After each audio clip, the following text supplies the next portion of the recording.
Ici Jean-Dominique Leduc. Bienvenue au 23e épisode du balado Entre deux cases. Aujourd'hui, je m'entretiens avec Luc Giard, bête libre et indomptable du 9e art qui lançait en juin dernier l'album Luc Giard Car Guild aux éditions Colosse. Bonjour Jean-Dominique Leduc, ici Luc Giard de la maison célèbre des... Alors, dès les premières secondes, Luc, de cette entrevue, parce que la question que je me posais en m'en venant ici, je me disais combien de temps avant que ça dérape, et ce qui est extraordinaire, c'est dès les premières secondes. Ben ouais. Luc Giard... Oui, c'est mon nom. Oui. Je pense que c'est moi. Je sais pas si c'est moi, mais en tout cas, c'est mon nom. Ben, j'aurais tendance à le confirmer. Ouais. Grand artiste, non pas juste de bande dessinée au Québec, mais pour moi, un artiste tout court, dans le sens noble, dont la pratique ne s'arrête pas qu'à la bande dessinée. Ben non, j'ai fait des brochages, Ouais. des brochages, c'est des collages brochés. J'ai inventé Ouais. ce mot-là. Tu sais, c'est comme... Puis là, en passant, Luc Giard Cargill, juste pour les gens qui ne le savent pas encore, Cargill, c'est Luc Giard en lettres mélangées. C'est un anagramme de Luc Giard. Ah! Alors moi, je pensais qu'il y avait quelque chose qui se rapportait peut-être à mécanique générale dans la thématique de la voiture. Donc, en Ben, fait... en même temps, ça peut fitter après, mais non, parce que moi, j'ai créé Cargill, l'expression, en 1980 à l'Université Concordia. Ok. Je regardais beaucoup l'artiste Bruce Nauman qui faisait des anagrammes, ça fait la même. Puis je t'ai dit, fuck, c'est trop le fun. Fait que là, j'avais commencé à en faire plein. Tu sais, il y en a un autre, c'était Dual Grec, ça fait la même. Puis là, je trouvais que Cargill, puis comme c'était un fait, j'aime bien dessiner des autosports, puis des autos de course, ça fait la même. Et tu la sais. turbo-traction de Spirou et Fantasio Ben ouais, aussi, ben ouais. Puis bien là, elle est pas là, où c'est qu'elle est? Ah non, où c'est qu'elle est l'autre? La Bluebird que j'avais faite. Ben là, il y a la vraie en haut, là, regarde, tu vois en haut. Là. Oui, la Blue. Oh, oui, mon Dieu. C'est drôle parce que, là, pour le bénéfice des auditeurs et des auditrices, Ouais. parce que là, on n'est que à l'auditif. À l'auditif. Alors, je suis dans l'appartement de Luc Giard et tu es pratiquement emmuré de livres. C'est Ouais. assez impressionnant. D'ailleurs, quand je suis rentré ici, ça m'a rappelé la fameuse librairie parisienne, le Regard Moderne, qui a le même principe, c'est-à-dire que les livres sont à plat et montent vers le plafond. C'est drôle parce que la boîte de la Bluebird, là, Ouais. loin, on a l'impression que c'est une gouache de Luc Giard, l'illustration sur la boîte. Ben j'ai fait non, c'était un pastel à l'huile que j'avais fait. OK? Puis longtemps, elle était là. Puis là, je l'ai donné justement à mon ami Louis Gagnon dans le temps. Il voulait l'avoir. J'ai dit, tiens, prends-les, fuck off. Parce qu'il y avait eu des dégâts là puis ça fallait tout enlever. Là. Alors, si on se parle aujourd'hui, Luc, c'est pour deux raisons. Oui. Premièrement, parce que ça faisait tellement longtemps. Longtemps! Il fallait qu'on se parle, ça avait pas de sein, maudit bon sang! Mais c'est aussi parce que vient de paraître aux éditions Colosse, piloté par Jimmy Beaulieu, Luc Giard Car Guild, un imposant volume, un copieux volume, un montage d'illustrations. De 264 pages. 264 pages. Et donc, un livre, moi, qui m'a jeté à terre. Je suis tout à terre. Ouais. T'as bonne note. De manière métaphorique. Hein? Métaphorique. Ouais, bien sûr. Ben, On c'était un beau coussin, c'est correct. Ouais, non, j'en ai pas. Je suis en train de m'en constituer un de chair, par contre, mais, mais ça... On passe tout par là. Ouais. Mais donc, un livre... Puis bon, j'avais croisé Jimmy cet hiver, je savais qu'il travaillait sur ton livre. Ben ouais. Mais honnêtement, je m'attendais pas à une brique aussi formidable et fondamentale. D'ailleurs, j'ai eu l'impression, en le lisant, Luc, que c'était l'ultime, pas le dernier, mais l'ultime album de Luc Giard. Pour moi, la quintessence de Luc Giard. Ouais.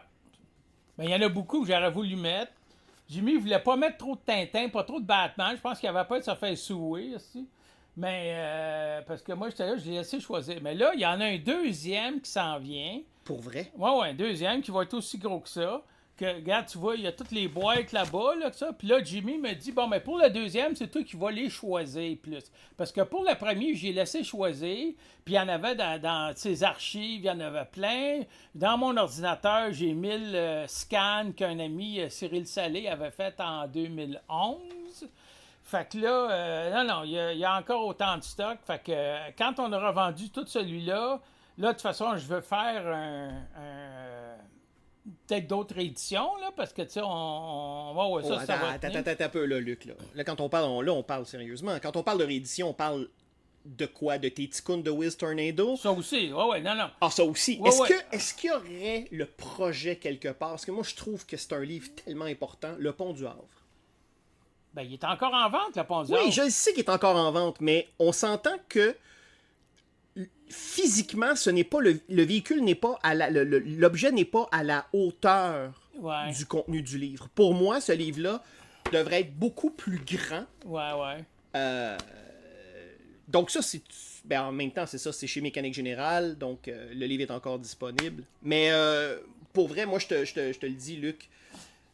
Ben, surtout que le Pont du Havre, le thème majeur, c'était sur la Ronne, là, justement. Ouais, la Ronne, que Jean-Marie Apostolides avait écrit un livre là-dessus, Ouais. que Jimmy il avait republié 2 fois, la deuxième fois dans Lugière et fantômes, Oui, aux éditions Colosse, ouais. qui était le catalogue de l'Expo Conochico, qui était au Cégep du Vieux. C'est plate parce que, tu sais, je sais pas si tu as vu cette expo-là, Oui. mais, tu sais, il y avait des grands agrandissements de 7 pieds de haut, c'était super beau. Mais écoute, ça a juste été ouvert 4 jours, 5 jours, à cause, c'était la grève des carrés rouges au Cégep du Vieux. Ah, c'est ça, c'était en 2000. en- Oui, c'était en 2012. En 2012, Oui, en oui, 2012, oui, en oui. 2012.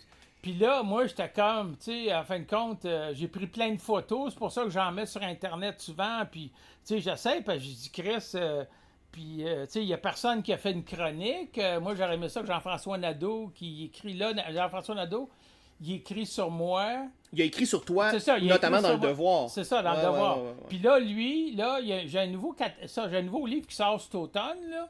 Ça, c'est par la galerie Robert Poulain. Robert Poulain, c'est comme mon dealer qui est Ouais. sur la rue Saint-Laurent, là, en haut de Rosemont, là, en haut de Beaubé.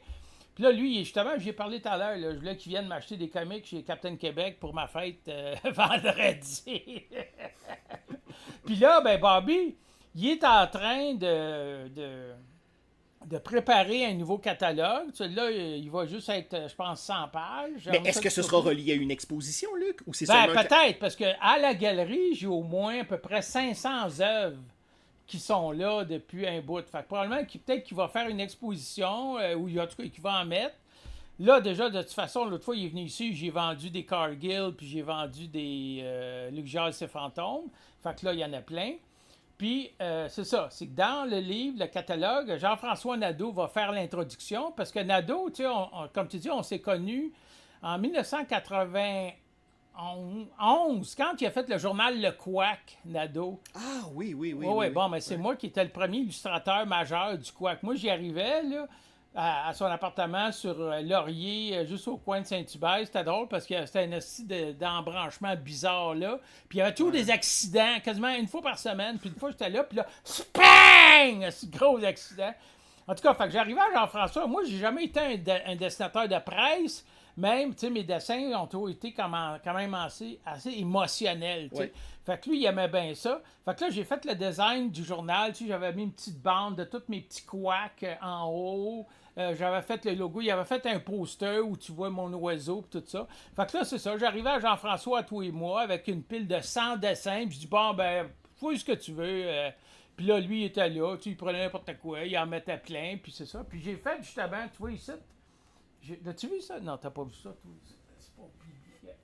J'ai fait un livre, une copie. C'est tous les dessins du Couac que j'ai reliés en un livre. Avec, en couverture, Un Ticoun. dessin du Couac. Ouais. Ouais, puis c'est Ticoun, tu vois. Ah oui, ok. Ah, alors je comprends. Il y a des illustrations, il y a une ou deux illustrations qui se retrouvent dans Cargill oui, de ce livre-là. Ben là, je reconnais Milou. Ah, Probablement, ouais. hey, un exemplaire. C'est un crime envers l'humanité, ça, Luc Giard. Ben, qu'est-ce que tu veux? C'est moi qui l'ai fait. Ben là, tant qu'à faire, il aurait fallu que t'en fasses 2-3 de plus. Moi, je t'en aurais acheté un. J'ai tout découpé mes journaux Ouais. Quack. Ouais. Puis là, j'ai mis les dessins dedans. Peut-être qu'un jour, avec Jimmy, on a plein de projets qu'on va faire avec Jimmy. Là. Alors, moi, là, Luc, si tu me permets, je veux faire. On fera pas une chronologie. Parce qu'on n'a pas assez d'une heure pour le faire, mais je veux quand même remonter un peu le fil du temps, si tu me permets. Bien sûr! Ça me fait plaisir! Alors, dans les années 80, pour le compte des éditions Philactère et Yves, qui a été par la suite propriétaire de la fabuleuse librairie Fichtre à Montréal. Ouais. Il a publié Qu'est-ce qui se passe, Milou, Tintin, son petit gars. Mais ça, comment ça a commencé? C'est que j'ai commencé... Moi, je venais, ça faisait 8 ans que je faisais de la sculpture, tu sais, de 76 à 84. Puis là, en 84, j'ai fait une exposition en galerie Articule. Les gens étaient bien poches. Puis là, je dis, fuck off, qui mange tout de la marche. Je suis retourné à mes amours d'adolescent, tu sais, ou adolescent. Moi, j'étais bien marqué par Neil Adams, le Batman de Neil Adams en 72. Ouais. Puis, évidemment... en 86, mais là, c'était Frank Miller. C'est ça. Ben oui, Frank Miller. Tu sais, le Dark Knight Return, mon gars, ça m'a fait comme un truc de marde. Bon, pas un truc de marde, un truc de ciment d'en face. Tu sais, j'ai vu ça, puis c'est comme... Wow! Puis justement, le dessin que j'avais mis, puis tu m'avais dit, j'avais publié le Batman dans Amazing Heroes. Ouais. J'avais été publié 9 mois dans Amazing Heroes. En tout cas, ça pour revenir... En 87, j'avais décidé de faire des fanzines. J'allais à une place de Xerox, puis j'étais là, puis c'était des petits fanzines de 5 copies, pas plus, tu sais. Parce que, tu sais, j'étais comme... Puis là, je faisais mes photocopies là. Puis c'est drôle, parce que quand je faisais mes photocopies là, on était en 87, puis là, il y a un gros gars qui me regarde, tout là, tu sais, l'œil bougonneux, tu sais. Moi, je le regarde. J'ai le goût de dire, voilà, au chien, que tu veux, toi, René Tintin? C'était Valium! Ah, mon Dieu, rencontre au sommet! Ben oui, rencontre au sommet, Valium, qui était, puis depuis ce temps-là, il y a eu comme une espèce de compétition entre lui et moi, qui c'est vraiment Monsieur Tintin au Québec, tu sais. Ben là, OK. Alors là, vu que tu m'ouvres la porte, je la défonce. Évidemment, j'avais reçu Valium en entrevue quelques temps avant son décès. Ouais. Et il m'avait dit quelque chose par rapport à Tintin. Il m'avait dit, Tintin, c'est à moi. Ouais. Et j'ai envie de te poser la question. Luc Giard, est-ce que Tintin est à toi? Non, Tintin, c'est moi! Ah, ben alors là, elle est là, la différence entre Valium et toi. Parce que Valium était dans la représentation du personnage et de son rapport à lui. Et puis, de toute façon, Tintin est relié à l'enfance parce que c'est un personnage qu'on découvre enfant. Moi, je me rappelle, j'ai été marqué par Tintin. J'avais 4-5 ans. J'étais sur la rue des Jardins, en bas du stade olympique, en 61. Puis, je me rappelle, j'étais dans ma chambre, je disais le Lotus bleu, puis, tu sais, il faisait noir le soir. Puis, j'avais peur, tu sais, le Lotus bleu, là, tu sais, puis je lisais pas le texte, mais, tu sais, moi, comme je suis très visuel, puis je suis un dessinateur avant tout, tu sais, je veux dire, je lisais l'histoire. C'est ça la force de Tintin. Tintin, c'est un grand raconteur visuel, tu sais. Oui. Je veux dire, t'as même pas besoin de lire le texte, tu regardes tout ça. Ben, la mise en scène dans Tintin, elle est impeccable. Ah ouais, non, c'est vraiment, là, il y a personne qui a... Tu sais, la fameuse séquence dans Tintin au Tibet où Haddock éternue, là, puis ils sont assis à la table avec Chang. Et... Ouais. Cette case-là, elle est hallucinante et elle est d'une clarté au niveau de la... C'est pas Haddock qui éternue. C'est Tintin, c'est qui? Oui, c'est Haddock. C'est Haddock? Dans le gros salon? Là? Oui. Non, c'est Tintin qui s'est endormi puis qui a fait un rêve, puis là, il a crié « Chang! » Ah oui, c'est ça, voilà. Alors, c'est pas un éternuement, c'est le... Oui. Alors... tu sais, dans tous ces albums, un sens inné de la clarté de la mise en scène. Et moi, je trouve, de l'extérieur, le fait que tu affirmes que tu es Tintin, je trouve que ça met beaucoup de choses en perspective par rapport à ton œuvre, parce que quand on te lit, c'est comme si tu avais traversé de l'autre côté du miroir. C'est pour ça que quand tu dis tu deviens Tintin, c'est qu'à un moment donné, quand on lit tes ticounes, quand on lit tes Tintins et par la suite tes ticounes, là on se dit, est-ce que c'est une figure paternelle? Est-ce que c'est une figure fraternelle? Qu'est-ce que c'est Tintin? Et dans le fond, c'est toutes ces réponses. Parce que Tintin c'est Luc Giard et Puis inversement. surtout, c'est à point parce que Jean-Marie Postolidaire, quand on est ensemble puis rencontré, lui, c'est le premier qui me dit, dis-toi, Luc, tu te mets dans la peau de Tintin. T'sais. Puis il a écrit un livre qui s'appelle Dans la peau de Tintin, qui m'a dédicacé. Quand tu ouvres la peau, c'est marqué à Luc Giard. T'sais. Ah bon? J'ai jamais lu ce livre-là. Ah ouais, Dans la peau de Tintin. Ok. Puis ça, il l'avait écrit juste à cause de notre rencontre, de mon rapport avec Tintin, puis ça avait donné une idée à Jean-Marie. Ah, je vais en faire, parce que Jean-Marie, il avait fait les Métamorphoses d'Hergé en 84, il avait fait... tu sais qu'il a fait, il a fait 3-4 Tintin, mais il avait fait celui-là, tu sais, dans la peau de Tintin. Tu sais. Et c'est drôle parce qu'il va devenir Mon scénariste. ton scénariste Ben ouais, par la c'est suite. ça. Ben ouais, mais c'est beaucoup ça. plus tard dans ta carrière. Ouais. Donc, en remontant le fil du temps, quand on regarde tes premiers Tintins, Ben c'est ça, on va revenir. Les premiers Tintins, tu vois, c'était drôle, c'était des fanzines, tu vois, fait que j'étais ça, je faisais des affaires. Puis là, j'allais les porter à la librairie Fantasio, sur Rachel dans le temps. ouais, Bon. ouais. Puis là, c'était drôle parce que moi, je connaissais personne dans le milieu de la bande dessinée parce que, tu sais, je venais de la sculpture puis tout ça. Puis là, comme tu dis, je rencontre Cyrus qui arrive avec sa boîte de krypton ou de rectangle. Je me rappelle plus. Puis tu sais comment qui est Cyrus? Hey man, comment ça va, man? Merci. Fait que là, Cyrus m'invite au BD en direct au Cégep du Vieux. Là, j'arrive au Cégep du Vieux, je connais personne. Tu sais, je suis là, fuck, tu sais, c'est comme... Puis là, tout à coup, sur le stage, il y a quelqu'un qui était pas là, tu sais. Fait qu'il y avait un chevalet avec rien dessus. Fait que là, Cyrus, il me dit « Hey man, vas-y, va faire ton... » Tu sais, moi, j'ai pas de crayon, pas de pastel. Je demande au gars à côté, hey, je dis, tu passes ça un pastel, quelque chose? Ah, ben ouais, ça. Fait que là, moi, je travaille toujours bien vite, tu sais. Fait que là, je fais un gros tête puis ça. Puis là, je vais m'asseoir, tu sais. Là, c'est ça. Millet arrive. Puis là, il voit ça. Fuck, Luc Giard dans la salle, esti! Fait que là, Millet m'arrive, il dit, hey, je veux publier tes Tintins. Moi, j'étais là, tu sais, innocent. Ben quoi, je les ai publiés? J'ai éditions Ticoun. Fait que là, non, je vais faire un livre, là. Fait que là, je dis, puis j'avais pas encore publié dans mes fanzines Tintin et Crazy Cat, qui était la 4e histoire. Mais Millet n'a pas voulu publier le premier inédit que personne ne doit voir maintenant, que ça s'appelait Tintin, le squelette mort. C'est le squelette du capitaine Haddock mort.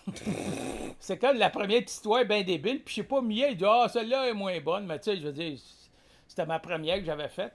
Puis là, on avait fait le lancement, je m'en rappelle, en 88, au Café Maltaise. Je sais pas si tu as connu le Café Maltaise. Ça, c'était la place où on faisait des lancements dans ce temps-là. Puis je me rappelle, tous mes amis étaient venus. Puis je me rappelle, justement, Millet était là, Fournier était là. Puis Millet était tout bien fier, tu sais, parce qu'il l'avait tout fait à la main, le hardcover, puis tout ça. Relié à la main. Relié à la main, puis tout ça, tu sais.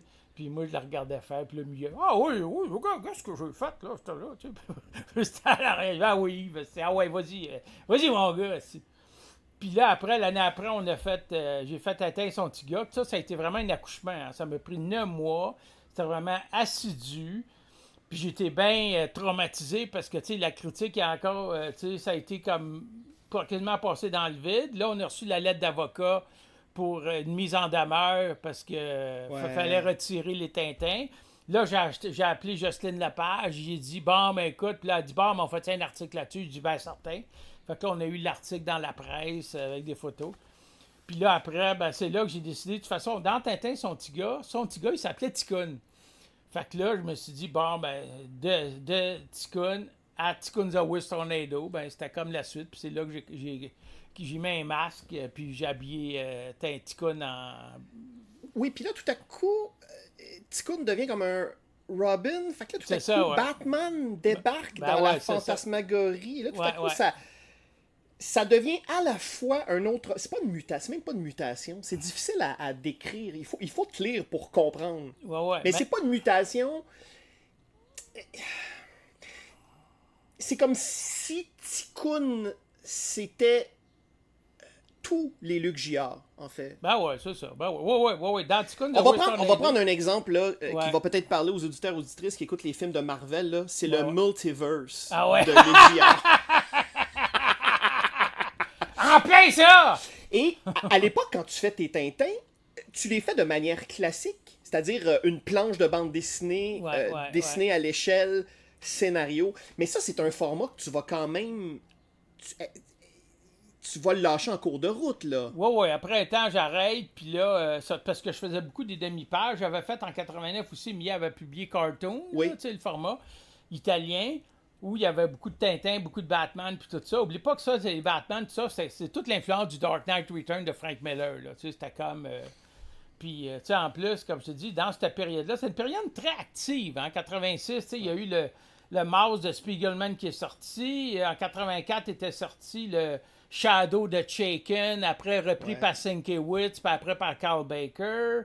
Il y avait évidemment avec Sienkiewicz le Electra Assassin avec Frank Miller. Ben, même Chaykin, là, son American Flag, qui a précédé un petit peu cette période-là, son American Flag, c'est 82-83.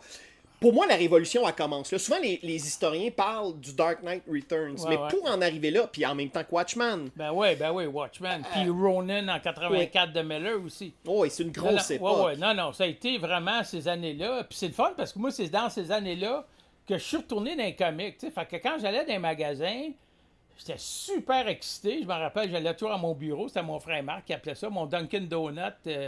Au coin de sur Peel, en bas de Sainte-Catherine. Ah, donc t'allais au Capitaine Québec, toi? Ben oui, j'allais au Capitaine Québec sur Descaries dans le temps. Puis même quand j'allais chez Descaries avant, c'est dans les années 70, sur Descaries, il y avait une vieille shop, c'était un vieux bonhomme. C'est comme un corridor, puis il vendait tous des pocketbooks cheap, mais derrière son bureau, lui, il y avait plein de comics, là. Mais tu sais, ça, on était en 72, il n'y avait pas de bagging. Non. Non, il n'y avait rien de là. Puis j'allais...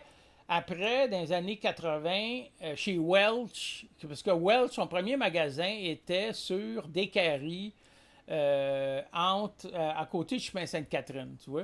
Puis c'était comme un petit appartement, puis c'était super cool, on était tout seul. J'avais même fait son affiche. Puis là, c'est là que je me rappelle, j'avais acheté, je les ai encore, des éditions originales de Pogo. Les livres des années 60. De Walt Kelly, mon Dieu, c'est magnifique. Beau, ça. Mais Puis... c'est drôle que Frank Miller ait eu avec son Dark Knight, que ça ait suscité chez toi un choc. Parce que quand on remonte le fil du temps, Milton Caniff, Alex Todd, Alex Raymond, je veux dire, c'est des maîtres. Ben ouais. Ben moi, je pense que le Dark Knight, ça m'a fessé dedans, parce que c'est comme une concordance. Quand ça a fessé, ça m'a rappelé beaucoup Neil Adams, qui m'avait beaucoup marqué en 72. Puis je revivais, c'est comme si je revivais toute mon adolescence, tout, tu sais, c'est comme... Puis là, c'était comme un nouveau départ, là, tu vois. Puis c'est tout le temps passé drôle, parce que maintenant, une fois, je relisais, j'ai relu Dark Knight peut-être 25-50 fois, tu sais. Puis les dernières fois, je le relis, puis je dis, c'est drôle. L'effet est plus aussi fort qu'avant, mais tu sais, c'est normal après, tu sais. Mais il y a quand même des images qui sont super puissantes, là. Puis ce que j'aimais, moi, beaucoup travailler, tu sais, que dans le Dark Knight Return, il y a des cases que c'est Miller qui s'ancre lui-même, tu sais. Puis Klaus Janson, il était en tabarnak quand il recevait des planches déjà ancrées, puis tu sais quoi, cette affaire-là, Chris, c'est moi qui l'encreur, tu sais. Mais Miller, c'était clair que Miller est capable d'aller chercher des émotions beaucoup plus profonde que Klaus Janson. Klaus Janson a un ancrage beaucoup plus solide, ça fait le même, mais tu sais, comme la scène bien dramatique là, entre le Joker et Batman là, dans le Tunnel of Love, là, puis tu vois, là, c'est maniaque, c'est fin, puis tu vois les expressions, là, c'est comme... Puis ça, c'est parce que c'est Miller. Quand Miller s'ancre, c'est comme... Il va chercher des niveaux d'émotionnel que Janson n'était pas capable d'avoir. T'sais. Mais il y a quelque chose pour moi dans Dark Knight Returns, surtout quand je le relis à l'âge que j'ai maintenant. Ouais. Et là, je vais peut-être en faire sursauter certains, mais je trouve que ça a une énergie juvénile. Oui, mais il y a des gens qui il y a des penseurs, il y a des gens qui sont très, qui ont un rapport très protocolaire à cette œuvre-là, alors que pour moi, alors que Frank Miller était quand même un auteur de bande dessinée qui avait quand même du métier, là. Ça faisait quelques années déjà qu'il faisait. Mais pour moi, il y a une telle énergie juvénile. C'est profondément manichéen. Ah ouais. Ben, tu sais, c'est les grands thèmes. Hein. Tu sais, je veux dire, quand tu dis le tome 1, c'est Frank Miller, c'est Batman qui réalise ce qu'il est. Il est cursé, tu sais, avec sa bataille avec Two-Face. Après, avec le mutant, là, c'est qu'il réalise qu'il est vieux. Puis là, après, c'est la bataille contre la femme, la mère, le Joker, et après, le père, Superman. Tu sais, c'est très... Miller a vraiment fait dans ses 4 tomes. Puis c'est drôle parce que moi, j'avais écrit tout un texte là-dessus une fois, puis je l'ai mis sur le net, j'avais aucune réponse. Puis je dis, oui, mais écoute, comment ça fait que. Puis dans le Comic Journal, tu sais, Gary Groth, il en parlait, mais personne parlait de ça. J'ai dit, c'est tellement évident, tu sais, je veux dire, les 4 sont très importants, puis c'est vraiment la descente aux enfers. Tu sais, puis il finit, puis quand ça finit, au fond, qu'il fait semblant de mourir pour que le père le laisse tranquille, puis le père, il dit, OK, c'est correct, je t'écœurerai pas, tu sais. Puis ce qui annonce que le deuxième va venir, Dark Knight Strikes Again. Puis je trouve ça drôle parce que moi, j'ai bien aimé le Dark Knight Strikes Again, mais il y a bien du monde qui trouvait que c'était de la merde. Mais c'est drôle que tu parles de ça parce que pour moi, c'est une évidence que tu as préféré le deuxième, ne serait-ce que du point de vue graphique. Parce que du point de vue graphique, là, il fait moins de concessions. Ouais, il est déjà beaucoup plus dans l'iconographie que dans la représentation du réel. Ben ouais. Et ça n'a pas plu à des lecteurs de super-héros. Ben ouais, c'est ça. Puis les couleurs que Lynn Varley elle faisait, moi je trouvais ça c'était super le fun, c'était écœurant. Ouais. Ben c'est ça, quand j'ai vu qu'il y avait plein de monde qui n'aimait pas. J'ai dit, ben oui, on s'en met un cap. Puis je sais pas si tu regardes, t'en rappelles, derrière dans la critique, il y avait, comment il s'appelle, James Kochalka ou James Kochalka, oui. C'est ça, ouais. Lui, il dit, c'était super bon ce qu'il dit. Tu sais, il dit, Dark Knight Strikes Again, t'as l'impression que c'est fait par un gars qui dit, moi, je suis meilleur que Frank Miller, tu sais. Puis je trouvais ça tellement bon comme à point, comme critique, parce que c'était vrai, tu sais. Je veux dire, il n'y a personne qui aurait pu faire plus loin que le Dark Knight Return que Frank Miller avec Dark Knight Strikes Again. Tu sais, c'est comme... Puis... Ben, en tout cas, au niveau de l'économie du trait, puis dans la force, la densité du trait de Miller aussi. Ah ouais, c'est beau. Puis on sent que c'est dans le geste. C'est ça, ouais. Parce que, bon, évidemment, je suis pas dessinateur, mais pour moi, l'ancrage, ma perception extérieure... Ouais. C'est pas juste de repasser sur un dessin, non. Il y a une perte de spontanéité qui m'apparaît évidente. Ouais. Et dans Strikes Back, c'est comme si Frank Miller avait garroché ses pinceaux. Ouais. On l'imagine pratiquement hurlant parfois. Ouais, ben c'est ça. Regarde, moi j'ai acheté, tu vois à côté, là, le grand Sin City numéro 1, le Curator Edition, puis là tu vois les planches carrées originales, puis c'était comme, tu sais, mettre ça, puis c'est drôle parce que lui, il disait que Lynn Varley, quand il faisait ses gros noirs dans Sin City, elle appelait son pinceau sa mop, tu sais, parce que tu faisais des masses de noirs, tu sais. Ouais. Mais c'était ça, Frank Miller, tu sais, c'est comme... Et est-ce que tu dirais que dans le fond, pour moi, le lien filial entre le Batman de Frank Miller et le Tikkun, c'est l'émotion primaire. C'est l'émotion brute. Quand on entre dans un album de Luc Giard, quand on entre dans une œuvre de Luc Giard, quand on est confronté à une illustration de Luc Giard, c'est pas rationnel. Non, pas en tout. Il y a une telle charge et on sent... Je t'ai jamais vu dessiner, Luc, mais je sais que tu dessines beaucoup. N'oublie pas que moi, je fais jamais de crayonné. J'ai jamais fait de crayonné pour rien. Je veux dire, même pour le pont du Havre, là. Rien, non. Tout ce que je fais, c'est direct, c'est là. Je veux dire, si je manque mon coup, fuck off. Des fois, je fais des séries, j'en fais 15 d'un coup à langue de Chine. Puis là, il va y en avoir 2 qui sont bons, mais c'est très selon les techniques japonaises, là, tu sais. Tu m'avais offert, d'ailleurs, je me souviens de la dernière fois qu'on s'est vu. Ouais. C'était au Studio 9, chez Marc. Et tu m'avais offert 6 Tintins. Ah ouais? Ouais, au crayon gras. Au pastel. Au pastel gras, ouais. Et à ce jour, j'en ai un à mon mur. Et mon épouse qui t'a jamais lu, qui a aucune idée de qui est Luc Giard. On vient de déménager et le premier cadre qu'on a installé, c'est celui-là. Et elle y tient là comme la prunelle de ses yeux. Puis là, j'ai dit, mais attends, je vais t'en faire lire du Tikkun. Mais elle regarde, puis elle fait... J'ai pas envie de lire. Je veux juste, pour elle, le contempler, ça lui suffit. Ouais. Bon, évidemment... c'est très contemplatif, tout ce que je fais, puis c'est comme très enragé aussi. Tu sais, c'est comme hier, j'entendais un petit bout de Rabagliati qui parlait de sa murale, tu sais, puis il dit, moi, ce que je fais, tu sais, au fond, c'est rigolo, tu sais. Puis moi, je pensais, je dis, sacrément, mon gars, moi, je peux pas être plus... Je vais faire des affaires super drôles, mais quand c'est drôle, c'est enragé, là, tu sais, c'est comme... Ou bien c'est super dépressif, ou c'est super méditatif, c'est super... Mais tu sais, c'est là que je voyais la différence avec Rabagliati. Je me suis dit, ouais, lui, c'est vrai que... Puis c'est vrai qu'il est plus grand public à cause de ça. Mais ça, c'est sa nature à lui. Tu sais, Rabagliati, moi, je l'ai connu en 86... quand on avait eu l'expo Tintin Taplo 60, puis lui, il était le graphiste de l'exposition, tu sais. Puis on s'est tenu pendant pas mal d'années dans ces années-là, tu sais. Puis là, on s'est perdu de vue, là, quand il a commencé à... Il avait plus le temps parce qu'il me disait que, tu sais, il était super occupé avec ses bandes dessinées, tu sais.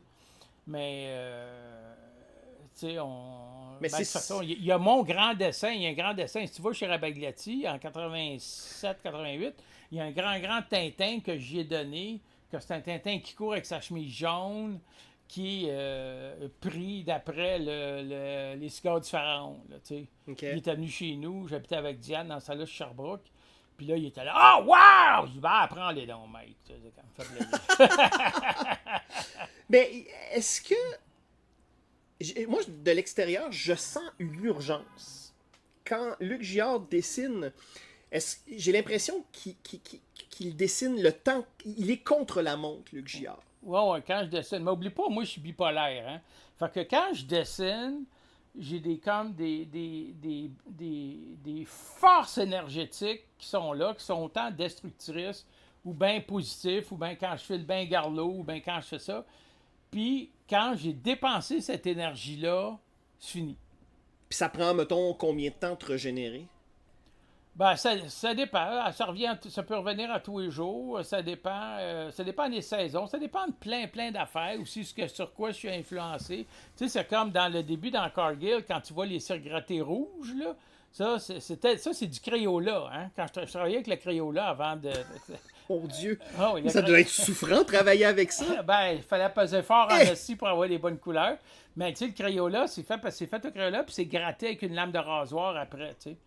Fait que c'est ça qui fait les highlights. Toutes les highlights sont grattés avec une lame de rasoir, tu vois. Mais ça, c'est de la folie. Ouais, mais ça, j'avais fait ça parce que j'avais commencé à regarder Twin Peaks. Puis dans Twin Peaks, la première la scène où il y a le rêve où tu vois Agent Cooper qui est assis dans son divan, tu sais, puis il y a une même. Puis là, tu sais, il y a le petit nain qui parle à l'envers, là, tu sais, puis là, t'entends la musique. Ah, dans le Black Lodge, là. Oui, dans le Black Lodge, là, tu sais, c'est comme... Puis cette scène-là, ça m'a tellement marqué que j'ai fait ces cires grattées-là, tu vois. Pour moi, Luc Giard, qui écoute Twin Peaks, c'est la quadrature du cercle, là. Le serpent qui se mord la queue. C'est une double mise en abîme. C'est comme si tu t'assoyais face à un miroir déformant. Ouais, quasiment, ouais. De l'extérieur, encore une fois. Ouais. Ben, c'est comme Blue Velvet aussi. Quand j'ai vu Blue Velvet, ça me rentrait dedans. Dennis Hopper avec son inhalateur. Oh! Mais tu savais qu'avec son inhalateur, il y a une affaire bien plus cool que David Lynch avait passé.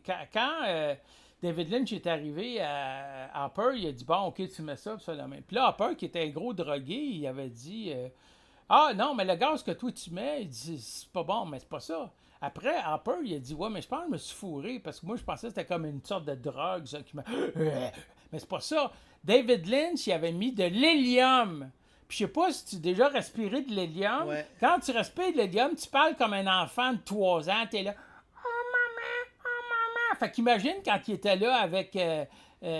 comment qu'elle s'appelle? Rossini. Rossini. Puis tu sais, puis il était là, tu sais, puis il aurait parlé avec sa petite voix. « Oh maman! Oh maman! Oh maman! » Écoute, ça aurait été complètement surréaliste, tu sais. Fait que là, Hopper dit « Ouais, j'ai fucké au fond parce que, tu sais, j'avais pas compris qu'est-ce que Lynch voulait faire, tu sais. Hein. Mais tu parles puis tu parles ouvertement, d'ailleurs, de bipolarité. Tu m'avais accordé une entrevue pour le Journal de Montréal en 2013, dans ce coin-là. OK. Et j'ai relu l'article récemment en préparation à l'entrevue. Puis j'étais étonné. Je fais « Ah oui, OK, donc il m'a parlé de ça. C'est écrit, c'est mentionné dans mon article. » Alors, je me pose la question suivante. Puis là, je vais faire référence à Charles Schulz, le créateur de Peanuts. Le gros dépressif. Oui, qui se savait dépressif, mais qui toute sa vie a refusé de prendre de la médication parce qu'il avait peur que ça altère sa création. Ouais. Est-ce que tu as ces mêmes préoccupations-là? Pas vraiment, parce que moi, quand j'ai fait ma psychose en 93, ça a été élevé en tabarnak. Ça serait toute une autre entrevue, parce que c'est long, là. Mais, en tout cas, j'ai été enfermé pendant un mois après la psychose. Puis j'ai été manique longtemps. Puis, c'est là qu'ils m'ont donné du lithium, tu sais. Puis le lithium, si j'ai eu ça, j'en ai eu pendant 10 ans. Après 10 ans, là, ils ont vu que mes reins étaient fuckés. Fait que là, c'est en partie à cause du lithium, mais en plus, parce que génétiquement, j'ai la maladie, les reins polykystiques, là, tu sais. Puis c'est ce qui fait qu'en 2011, je suis rentré en civière à l'hôpital, puis là, ils m'ont dit, ben tes reins sont finis, il faut que tu commences ta dialyse, tu sais. Puis j'ai fait de la dialyse à cause de tout ça. Puis je continue encore aujourd'hui. J'ai arrêté en 2016, ils m'ont donné un rein, il était censé marcher pendant 25 ans, après 3 ans, il était plus bon. Là, j'ai été fucké pendant 2 ans. Ils ne voulaient pas me faire commencer tout de suite la dialyse. Fait que là, j'ai refait de la dialyse. Puis là, ben, je suis dedans. Mais là, il me fait un fun noir parce que toutes les nurses sont super fines, tu sais. C'est toutes des nurses qui viennent de plein de pays, tu sais. Il y a des Philippines, de la Grèce, de la Chine. Alors, c'est vraiment une Perse. Ils sont vraiment le fun, tu sais. Ils sont très femmes, ils sont très sensuelles. C'est vraiment des nurses, tu sais. Puis comme c'est un hôpital anglophone, ils sont encore plus... sont très moments. C'est bien le fun quand je vais là. J'aime bien ça, tu vois. Mais en tout cas, tout ça pour te dire que moi, c'est que la psychose a tellement été forte que je m'étais dit, non, j'ai pas le goût de refaire de psychose. Fait que j'ai accepté de prendre du lithium. De toute façon, j'avais commencé à faire une thérapie, puis j'avais dit à mon psy, c'est un grand noir qui ressemble à John Coltrane, tu sais, fait que c'est comme...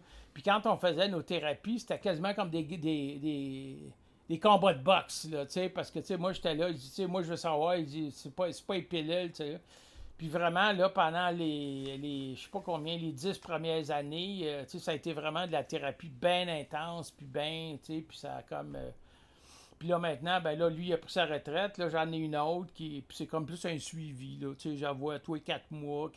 Puis là, je dis, bon, comment? Mais de toute façon, comme je suis comme suivi, comme l'autre fois, en dialyse, ils ont décidé de m'isoler parce que j'étais trop énervé. Mais c'est ça l'affaire, c'est que moi, quand je suis sous des chocs, souvent, je deviens manique. Puis récemment, ce qui a fait un gros choc, c'est la mort de Jean-Marie Apostolides, tu sais. Ouais. Jean-Marie, il était sorti venir ici au mois d'avril, tu sais, puis il est mort un mois. Je l'avais vu au mois de janvier. Puis au mois de janvier, je filais pas, puis il est juste resté 10 minutes. Pour moi, j'ai pris plein de photos, tu sais, fait que ça a été un beau souvenir. Puis là, il m'avait dit, de toute façon, Luc, je reviens au mois d'avril, tu sais, parce qu'il aimait ça venir à Montréal, lui. Puis quand j'ai su sa mort, écoute, ça m'a fait... tu sais, c'est comme, tu sais, quand tu crois pas, tu te dis, ben non, c'est pas vrai, tu sais, c'est comme, tu sais, puis... C'est ce qui semble m'en rendre compte, c'est que j'étais manique pendant longtemps, pendant les 2-3 mois. Puis c'est là qu'en dialyse, ben, c'était over the top, là, tu sais, puis là, ils m'ont accroché, ils disent, bon, ben écoute, là, ou tu te calmes, ou ben, tu sais, t'es enfermé dans une isolation pour le restant de tes jours en dialyse. Fait que quand quelqu'un me fait ça, puis c'est pas la première fois que ça m'arrive que quelqu'un casse mon cycle, quand tu casses le cycle, ben là, je me calme. Mais là, je tombe dans une espèce de dépression, tu sais. Puis là, je deviens ça, mais en tout cas, là, puis ça continue, puis là, ça se réétablit, puis ça fait de même. Fait que je suis habitué vraiment à des hauts et des bas, des hauts et des bas, des périodes plus stables. Puis ça va aussi selon les saisons, tu sais, comme les hivers. Moi, je passe beaucoup, comme là, ici, l'été, je passe beaucoup mes nuits sur le balcon dehors, là, tu sais. J'ai toujours été un gars de nuit, moi. C'est comme, j'ai toujours dessiné la nuit, puis je suis pas un gars là, qui me lève à 7 heures le matin, puis c'est pas dans mon range, cette affaire-là. Tu parlais de Jean-Marie Apostolides, avec qui tu as fait 2 livres, Ouais, et pas les moindres. ouais. Mais avant de collaborer avec lui,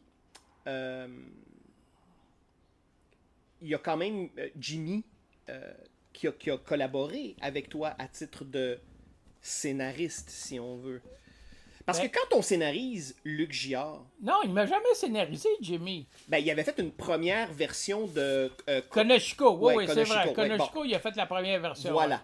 Alors, quand on collabore avec Luc Giard, au niveau de la scénarisation, corrige-moi si je me trompe, mais le premier travail, c'est de trouver une ligne, c'est d'assembler une masse de dessins. Ouais, c'est ça. Et trouver une ligne. C'est ça, ouais.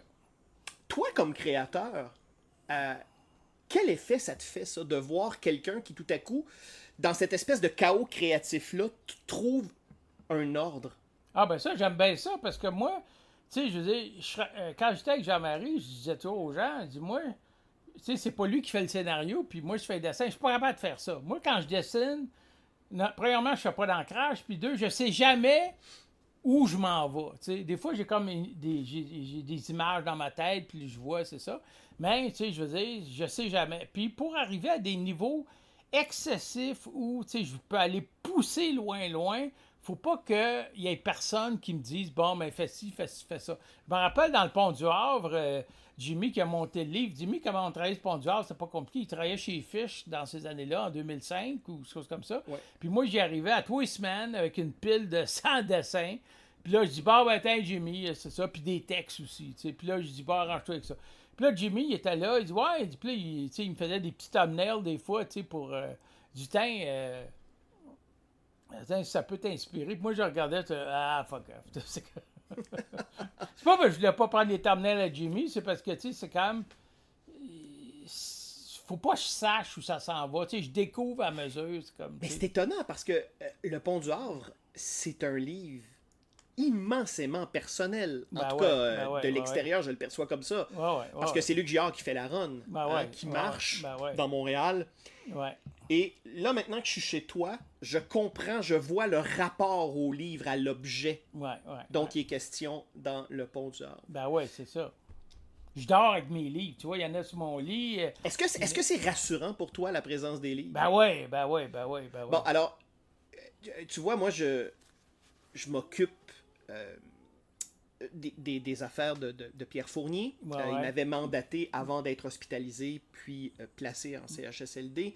Et il m'avait donné ce mandat-là. Et Pierre aussi était entouré de livres. Et moi, je trouvais ça limite étouffant parce que moi, chez moi, c'est très épuré. Bon, si je vivais seul, ça serait autre chose, mais bon. Ben c'est ça, c'est les blondes. Ben c'est pas tant la blonde ou l'épouse, ou le fait que tout à coup, quand on est plusieurs à occuper un même espace, ben là, forcément, il faut circuler, il faut vivre dans cet espace-là, puis chacun a son propre biorhythme. Mais donc, quand je suis... Le soir où j'ai appris la mort de Pierre,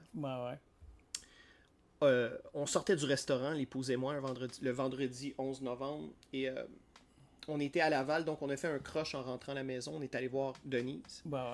Et je suis monté dans son atelier, les lumières fermées, et j'ai compris que tous ces livres-là, c'est une... J'étais comme dans sa citadelle. J'étais comme dans un havre de paix. J'étais protégé. C'est ça, et j'ai compris l'effet des livres comme ça. Et là, je me suis dit, ah non, je l'étouffe. Dans le fond, c'est pas étouffant. Au contraire, je suis au cœur de l'homme. Je suis au cœur de ce qu'il était profondément, cet homme-là. Et donc... Mais je trouve ça touchant d'être chez toi et de voir tous ces livres, parce que chacun des livres représente... Ben c'est ça représente un moment. J'ai juste à regarder comme la tranche, disons, je sais pas, moi, mes Gilles Jourdan, les intégrales, puis là, ça me rappelle tous les premiers Gilles Jourdan que j'achetais quand j'avais 12 ans chez Lidec, puis c'était comme, waouh, c'est comme, je veux dire, ou ben là, les Tardis, des fois, j'achète... 3 fois le même livre, comme là j'avais acheté les Parker là, de Darwin Cook. Là. C'est beau ça. Mais tu sais qu'ils sortent la réédition en un volume, une brique. Là, mais couverture souple. Là. Pas le coffret. Là, pas le coffret. Non. Fait que il y a ça, ça sort. Non, c'est beau ça. C'est comme... Mais pourquoi Luc? Alors, pourquoi Luc, la bande dessinée? Parce que je sais que tu viens d'abord de la sculpture. D'ailleurs, moi, en côtoyant ton dessin, pour moi, il m'apparaît clair que tu as fait de la sculpture dans ta vie, parce que tes dessins ont une densité, la manière dont la lumière opère, le volume, la lumière, quand on regarde un dessin de Luc Giard, pour moi, ça m'apparaît comme une évidence. Luc Giard occupe l'espace. Au sens propre comme au sens figuré. Hein? Mais pourquoi t'être tourné vers la bande dessinée au lieu de peut-être poursuivre dans une veine plus classique, c'est-à-dire faire des tableaux? Est-ce que c'était parce que tu avais un besoin viscéral de te raconter? Ouais, ben, une des raisons, c'est que je trouvais que le milieu des arts plastiques, c'était un milieu fraîchier. Ouais, Puis ça c'est me guindé. tombait, c'est Ouais. guindé. Ouais. Puis moi, de toute façon, mes premiers amours, ça a toujours été la bande dessinée. Tu sais, je veux dire, moi, ce qui m'a marqué, comme, tu sais, à 4 ans, c'était Tintin. Puis, faut pas t'oublier, moi, la première expérience vraiment picturale de peinture, c'est les petites cartes de Batman en 1966. J'avais 10 ans, de Norm Sanders, qui avait sorti à cause de la série télé. Ah, c'est ça, tout oui. Puis ça, c'est des petites peintures. C'est le gars qui a fait les cartes de Mars Attack aussi. Là, Ah, tu sais, oui, la oui, peinture. c'est ça, c'est magnifique. Ah ça. oui, c'est beau. Là. En tout cas, ça, ces cartes-là, je me rappelle, j'étais dans le cours de récréation, dans la cour de Saint-Jean-Baptiste-de-la-Salle, juste en bas du stade olympique, mais il n'y a pas de stade olympique. Là, on est en... Mais non, c'est avant le stade, là. Ben oui, ils sont en 66. Puis là, tu sais, j'étais là, puis je regardais ça, puis c'est comme... Puis j'ai comme perdu, puis ça. Mais en 89, quand le gros film de Batman est sorti, ils ont ressorti en petit coffret toutes les cartes, flambant neuves, beaux cartons, puis tout ça. Puis j'avais acheté ça chez Nova, tu sais, j'avais vu ça, 25$. J'étais, fuck. Fait que évidemment, j'ai tout racheté ça. Puis ça m'avait bien marqué. Puis là, après, tu sais, c'est évidemment que quand j'étais comme... j'ai continué. Puis là, les années 70, ben, tu sais, c'était Neil Adams. J'étais un gros maniaque de... Tu sais, son Batman, là, tu sais, ça me rendait malade. Bernie Wrightson. oui. Toutes les Bernie Wrightson de Creepy Eerie, là, tu sais, l'histoire de Black Cat, ça vraiment... je veux dire, puis son Swamp Thing, puis ça, mais c'était surtout les histoires de Creepy Eerie. Mais c'est drôle parce que ça, c'est des dessinateurs ultra réalistes. C'est-à-dire qu'ils sont très, très détaillés. Bernie ouais. Wrightson, c'est Ouais. travaillé. Ouais. Neil Adams aussi. Neil Adams ouais. a amené... pour moi, il a amené un swing à Batman. Il a vraiment amené ouais. un mouvement. Ouais. Mais aussi, il y a quand même un certain réalisme. D'ailleurs, quand il avait fait son histoire là, de Green Arrow puis Green Lantern sur le crack puis sur le racisme, puis tu sais, dans les comics, je veux dire, ça c'était nouveau. Là. On n'avait jamais vu ça de toute l'histoire, même avant les comics, quand c'était les strips dans les journaux. Là. Je veux dire, on n'avait jamais vu ça. Là. Personne ne parlait de drogue dans ce temps-là. Tu sais. Non. Mais donc, la bande dessinée, c'est donc ça. C'est ce véhicule pour te raconter. Mais en même temps, tu ne produis pas de la bande dessinée au sens classique du terme. Puis là, tu l'as dit, tu fais pas de crayonné. Non. T'es beaucoup dans l'instant présent, donc t'es ouais. dans le geste. C'est ça, c'est ça. Ben, quand j'ai fait Tintin son petit gars, là, c'était... Je racontais des histoires. Oui, c'est plus structuré. Ouais. Mais c'était quand même stressant. Je savais jamais où je m'en allais. Là. C'est comme, c'était comme drôle. T'sais. Puis là, après, ben, c'est comme j'ai fait juste comme des dessins, des affaires de même. Puis là, après, ben, comme j'avais décidé, j'étais dans le milieu de la bande dessinée, ben, il fallait que ça soit de la bande dessinée. Fait que là, avec Jimmy, bon, ben, là, on dit, bon, OK. Puis avant, avec Millet, on a fait les 5 premiers ticounes. Là, c'était comme les petites bandes dessinées là aussi. Puis là, avec Jimmy Le Ponduard, il a dit, bon, mais OK, on va raconter. Puis c'est Jimmy il était en train de virer fou parce que, tu sais, tout mettre la mise en page, puis prendre mes textes, puis tout ça, tu sais, c'est comme... mais c'est clair. Puis de toute façon, une des raisons pourquoi je suis allé en sculpture, en peinture, c'est parce que quand j'avais 18-19 ans, j'étais à Brébeuf, puis tu sais, j'ai fait le cours classique, puis tout ça, puis je voulais aller comme en... J'aimais le dessin, fait je voulais être architecte ou ingénieur, tu sais. Mais là, il y a trop de mathématiques, puis là, j'ai dit, fuck off, j'ai tout coulé mes cours, puis là, j'ai dit, je m'en vais en art. Mais là, l'art, dans ce temps-là, c'était l'art abstrait. Qui était improvisé. C'était comme le cours qu'il donnait à Brébeuf dans ces années-là. Ça, c'était en 74 à 76. C'était beaucoup un cours qui était inspiré du Bauhaus plus que d'autres choses, tu vois. Ouais. Fait que c'était ça. Fait que là, moi, j'étais là, je dis, bon, OK. Puis j'avais rencontré un sculpteur qui s'appelait Roland Poulain, que j'avais commencé à être son assistant, puis tout ça. Puis c'est là que j'avais vu comment un atelier, ça marche. Tu sais, je coulais du ciment pour lui, tu sais, on faisait les moules, puis tout ça. Puis c'est là que, après avoir fait 2 ans à Concordia, où là, la première année à Concordia, j'ai fait beaucoup de dessins, puis beaucoup d'eau forte. C'est ça aussi, j'ai fait beaucoup de gravures, moi, là. J'ai fait beaucoup d'eau forte. Puis en eau forte, j'étais avec Irène Wetton, puis elle m'encourageait vraiment, tu sais, je veux dire, je faisais plein d'expériences, tu sais... Puis la deuxième année, c'est là que j'ai commencé à faire de la sculpture à temps plein. Puis là, j'étais beaucoup influencé par l'atelier de Brancusi, les photos de Brancusi, puis l'atelier de Giacometti, mais surtout l'atelier de Brancusi, où au fond, ici, mon appartement, c'est beaucoup inspiré. Si tu regardes la télé de Brancusi, il y a ces colonnes sans fin qui montent tout le temps, puis les sculptures un peu partout ici, puis là. C'est comme si je fais pareil, mais avec des livres, tu sais, c'est comme... Puis là, ben, c'est là que j'ai loué mon atelier au 51-48 Saint-Laurent, de 78 à 80. Puis c'était drôle, parce que quand j'étais là, j'avais vu des gars en face, tu sais, qui zigonnaient dans ça, puis moi, je ramassais du bois partout. Puis j'étais allé voir les gars, puis c'était les gars de Brou qui ouvraient leur premier théâtre, le théâtre des voyagements, tu vois. Ah oui, oui, oui. Ah oui, fait que là, moi, j'étais allé voir, j'avais parlé à Tessier. Puis là, j'avais dit à Tessier, ouais, t'as-tu du bois, je peux-tu avoir? Tu sais, il dit, ah ben non, c'est parce que là, tu sais, on fait un petit théâtre, puis on garde tous les bois qu'on démolit, tu sais. Puis c'était drôle parce que moi, j'étais au 3e étage en face, puis j'étais souvent en petite culotte, tu sais, puis j'étais dans la fenêtre, puis je les voyais tout en bas, c'était l'automne, l'hiver. Puis là, tu sais, il y avait des grandes files dehors. Puis là, moi, j'étais là, je buvais mon café, puis je regardais, puis j'étais là. Est-ce qu'il cave, il mouille, il pleut, puis vous autres, vous êtes là à attendre, tu sais. Puis c'était, ah non, c'était drôle, tu sais, d'être là. Puis surtout, qu'oublie pas que la rue Saint-Laurent, ça, c'était entre Laurier puis Fairmount.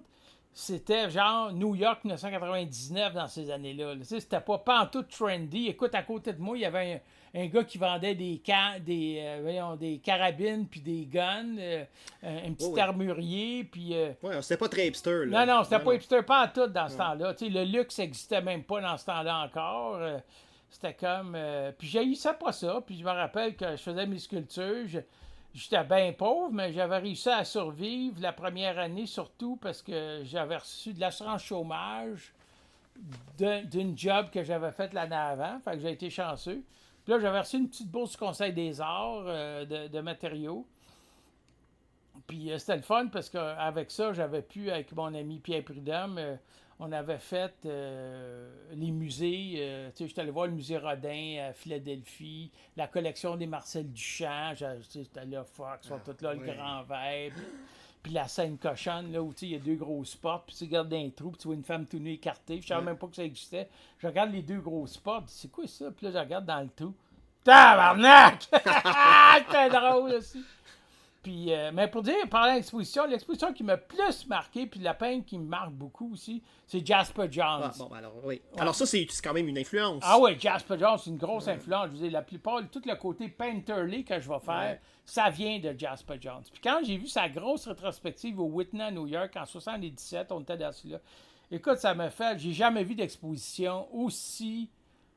C'était comme le coup de poing que j'ai eu après en 86 avec le Dark Knight Return, mais encore plus que je voyais toutes les œuvres mythiques de Jasper Johns, puis c'était tout de l'encaustique, de la tabac à l'huile, c'était là, tabarnak. Écoute, c'était 2 étages pleins de Jasper Johns. C'était à quel musée, ça?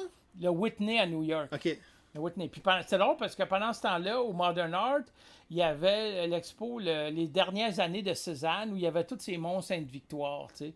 Puis là, je regardais ça, mais tu sais, j'étais tellement dans Jasper Johns que même qu'on était retourné la voir 2 fois, l'exposition. Écoute, c'était vraiment, là... C'est encore aujourd'hui, tu sais, c'est comme... Je sais pas combien de catalogues de Jasper Johns qui ont été faits, tu sais, c'est comme... Ah non, c'était... Puis le plus drôle, c'est que ce catalogue-là, de l'Expo 77, c'était un gars que je connaissais pas. C'était Michael Crichton qui avait fait le texte. Oui, Michael Crichton. Oui. Puis Michael Crichton... que, tu sais, les gens guindés dans le milieu des arts, ils chiaient dessus. Du succu, ce trou de cul-là. Tu sais, c'est pas un critique d'art officiel, tu sais.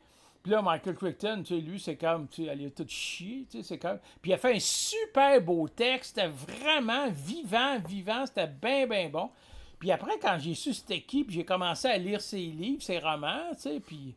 J'étais là, OK, c'est le même gars. Il a fait un catalogue de C'est quand même étrange. Ouais. Ah, c'est très, très étrange. Écoute, je pense que dans toute l'histoire de l'art moderne, ça n'a jamais été répété, une expérience comme ça. Mais c'est dommage. Parce que moi, je trouve qu'il y a quelque chose, justement, de très libre là-dedans. Et un regard autre sur une matière, sur une œuvre, sur un corpus. Il faut pas se fermer à ça, parce qu'autrement, on perd la perspective. Ben ouais. Puis surtout que ce qui est drôle, c'est que Michael Crichton, dans tous ses films, quand tu regardes bien, tu vois, il y a une grande gravure de Jasper Johns quelque part sur un mur, tu sais, dans celle-là. Fait que Ben c'est- là, tu vas pas me faire écouter tous ces films pour que j'en fasse ça. Ah, faut que tu les écoutes. Non, non, non, il y a sûrement quelqu'un sur YouTube qui a, qui a Ouais, fait c'est une vidéo. Ouais, c'est ça. J'ai longtemps eu l'image d'un Luc Giard, un artiste seul, isolé. Pourtant, tu fait partie d'un collectif très important dans le renouveau de la bande dessinée québécoise, Mécanique Générale. Ben Et ouais. c'est drôle parce que pour moi, c'est comme un boys band où chacun a une influence musicale différente. Ouais, ouais, ouais. C'était comment ces années-là? Comment toi t'as vécu Ben moi, l'événement? j'ai commencé ça, c'était drôle, c'est parce que j'ai rencontré Jimmy. C'est comme, j'allais chez Fish, puis là, Jimmy, il travaillait à la librairie Pantoute dans ce temps-là. Puis il était venu à Montréal, il s'était habité à Montréal. Puis là, ben, tu sais, je rentre chez Fish, puis là, Jimmy, là, « Hey, Luc Giard! » Puis moi, j'étais là, tu sais, t'es au bavé comme, tu sais. J'ai dit, « Hey, t'es bien énervé pour un petit gros calice, tu sais. » C'est même lui qui le raconte dans un de ses livres. Ouais. Fait que là, on a commencé, puis là, je sais pas comment ça a commencé, parce que c'est surtout Mécanique Générale, c'est surtout de la gang de Québec, là, Ouais. tu sais, des amis de Jimmy. Moi, j'étais comme plus un ami par Jimmy, un outsider. Puis là, ben, on se rencontrait, on a fait une fois par année, on faisait un pique-nique chez Sébastien Trahan, Ouais. dans sa maison à, voyons, c'était où, là, Petite Bourgogne, dans ces affaires-là, tu sais. Puis, c'est ça, on était là, puis c'était plus un party, un barbecue, ça fait la même, tu sais, puis on jasait, mais c'est ça. Non, c'est vrai qu'il y avait une belle synergie. Je me rappelle aussi, il y a une fois, dans les débuts, on avait fait un livre, Jimmy avait dit « Ah, OK, on va tous voir une game de baseball au stade olympique. » Ouais, le pitcher pense à sa Le blonde. pitcher passe à sa blonde, c'est ça. Puis on était tous allés là. Puis, tu sais, moi, j'étais écœuré, j'étais tanné, je finissais pas de crier, de faire le débile, je me promenais dans les allées. Demain. Ils avaient toute honte de moi, ils étaient là, voyons, qu'est-ce qu'il y a, donc, il est possédé, ce maudit fou-là, tu sais. Puis, non, c'est ça, fait que ça a fait le petit livre, là, tu sais, que... Ouais. Ah oui, c'était le fun. Tu sais. Mais il y avait quelque chose d'hétéroclite, mais en même temps qui fonctionnait dans Mécanique Ouais, Générale. ouais, c'est tu ça, sais. il y avait quand même une... Parce que, bon, Benoît Joly, Ouais. qui est dans une veine beaucoup plus poétique, Ouais, un dessin aérien, ouvert. Ouais, T'as Éric Asselin, que c'est compact, c'est Ouais, ouais. cru, c'est Ouais. dans ta face. ouais. Puis t'as Jimmy, Jimmy qui est pas fixé. Hein? Ben, d'ailleurs, c'est un artiste qui se fixe pas, Jimmy. Non, Jimmy, c'est comme tu le vois évoluer beaucoup. Ouais. Tu le vois, s'il revient tout le temps, c'est ses belles femmes. Ça, Jimmy. Ouais, bon, pour en dire autant de toi, Ah ouais, ben ça, oui, ouais, évidemment. Bon, J'aurais voulu en mettre plus de mes pitons dans le livre, mais là, Jimmy, j'ai dit, mais attends le prochain, là, on va en mettre des pitons. Je devrais pas dire pitons, excusez mesdames qui ont regardé qui écoutaient ce podcast. Des femmes charnelles, des femmes magnifiques. il y a aussi Philippe Gérard, Ben évidemment. ouais, Philippe Gérard, ben ouais. Puis Sébastien Trahan. Ben ouais, très ouais. Donc vraiment 6 styles, 6 tonalités, 6 sensibilités complètement différentes. Ouais. Mon seul regret, Luc, c'est que j'aurais aimé que cette structure-là perdure dans le temps. Oui, oui, évidemment, Mécanique Générale a ouvert son catalogue à des artistes extérieurs et c'est une très très bonne chose parce Ouais. que ça nous a donné Iris, Pascal Gérard, ça nous a Ouais. donné Catherine Oslo, Ouais. ça nous a donné plein de monde, mais j'aurais aimé ça, moi, que le band se sépare pas tout de Ouais, suite. c'est ça, tu sais. ouais.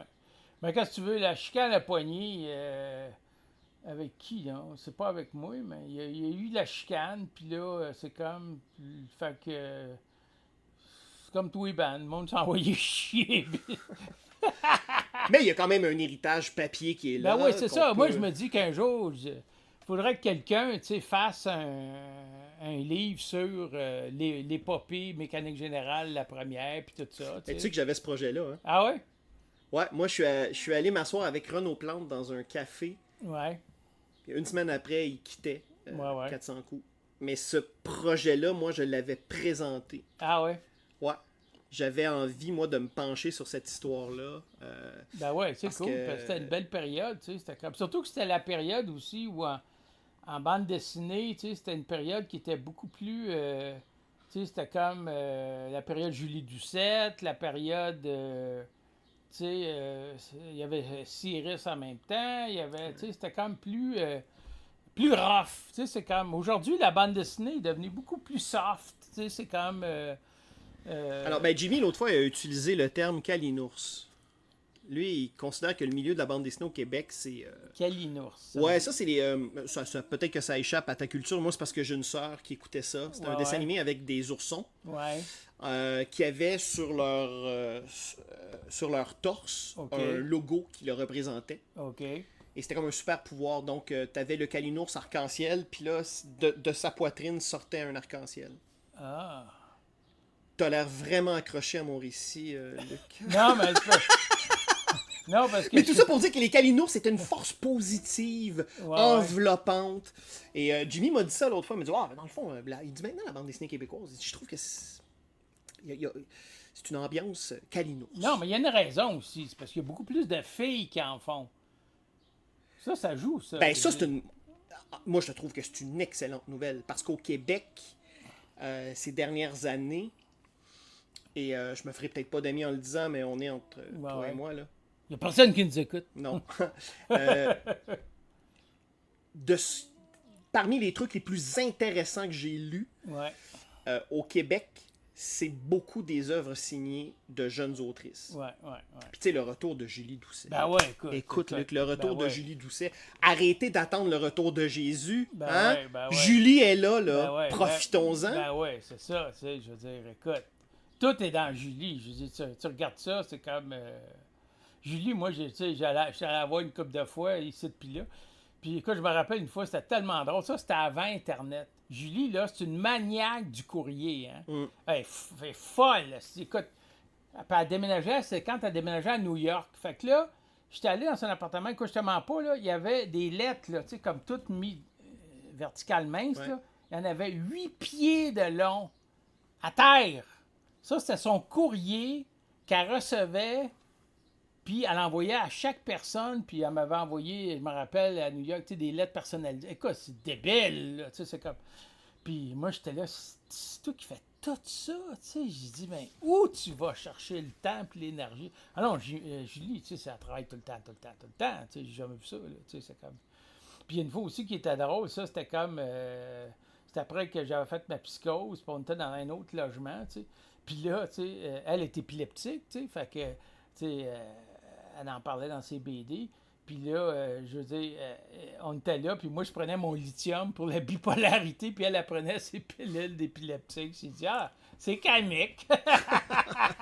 La bande dessinée québécoise prend soin d'elle. Ben, c'est quand ça, même. Ben ouais, tu sais, c'est comme, tu sais. Alors, tout ça pour dire, Luc, que ton nouvel album, Luc Giard, Car Guild, pour moi, c'est un morceau de bravoure. C'est un livre extraordinaire. Seule présence du texte, c'est à l'intérieur du dessin, à quelques rares endroits. Mais tu sais, il était censé au début avoir plein de textes, hein. La raison, ce qui est arrivé, c'est que Jimmy, parce que tu sais, moi j'écris souvent des textes sur Facebook, tu sais, selon mes états d'âme, puis Jimmy n'a pas réussi à les retrouver parce que je mets trop d'affaires sur Facebook, fait que c'était rendu trop loin, là, il ne retrouvait plus ça. Là, Jimmy, tu sais, c'est comme... Lui, c'est toujours genre, oui, on va travailler ici, oui, c'est ça. Puis Jimmy fait toujours 3000 affaires, tu sais. Fait que là, le temps arrivait. C'était censé sortir au début, peut-être pour l'exposer au mois de novembre. Évidemment, c'est j'ai pas dit c'est correct. Fait que là, après, il y a eu, bon, OK, là, on met le deadline, c'est le festival sur la rue Saint-Denis au mois de mai, tu sais.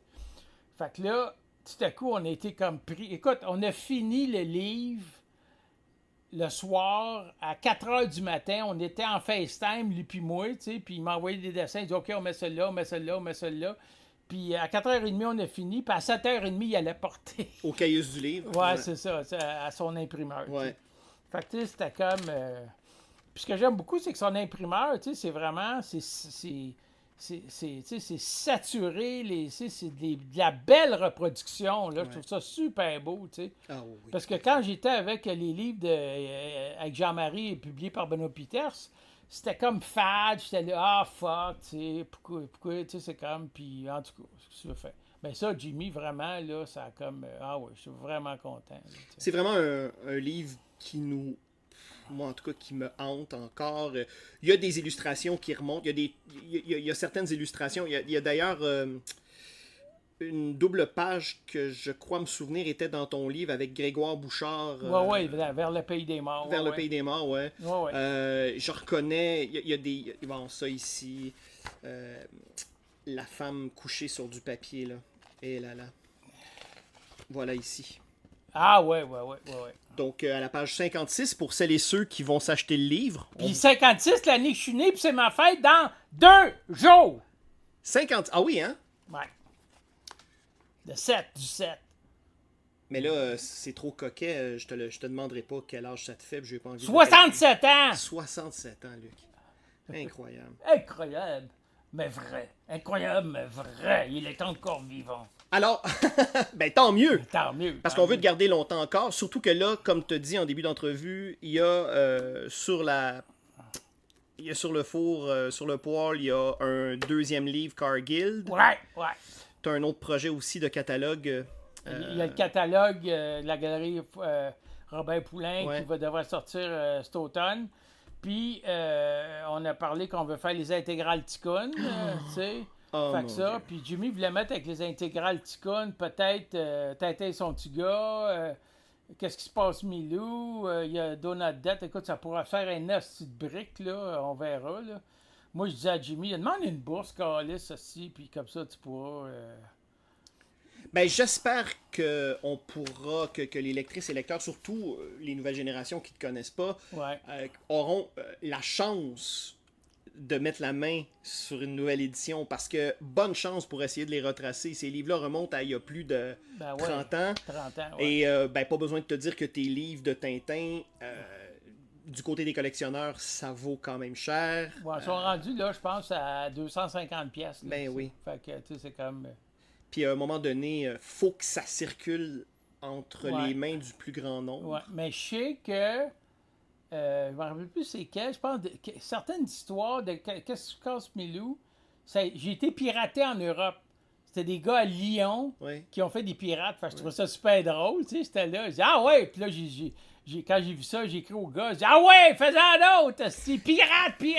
C'est drôle parce que Yves Rodier et toi, vous êtes deux Québécois qui avaient fait du Tintin et qui avaient été piratés. Ouais. Et les pirates font beaucoup d'argent sur votre dos. Ouais. Ça a l'air, Ben, beaucoup d'argent, c'est relatif. C'est relatif, ouais. Mais bon, alors... ben écoute, moi je nous souhaite tous ces livres-là, Luc, et le plus important encore, je te souhaite la santé. Ouais, moi aussi, certain. Merci beaucoup, Luc Giard, de m'avoir accueilli chez vous dans ton antre et d'avoir accepté de m'accorder cette entrevue. Ça m'a fait très plaisir. Je savais pas à quoi m'attendre, Luc, en toute franchise. Je me disais, est-ce que ce sera un bon jour? Est-ce que ce sera un moins bon jour de Luc? Et je trouve que cette entrevue-là, en fait, elle est un peu à l'image de ce que tu es foncièrement. Une personne entière et un artiste entier aussi. Et merci beaucoup parce que c'est très rafraîchissant. Malgré la chaleur oui, c'est pour ça que j'ai mis ma petite chemise pas pesante. Je sais pas si je rentrais dedans. J'ai dit, ben oui, je rentre dedans. Fait que là, ben, Luc Giard, merci beaucoup. Ça fait plaisir.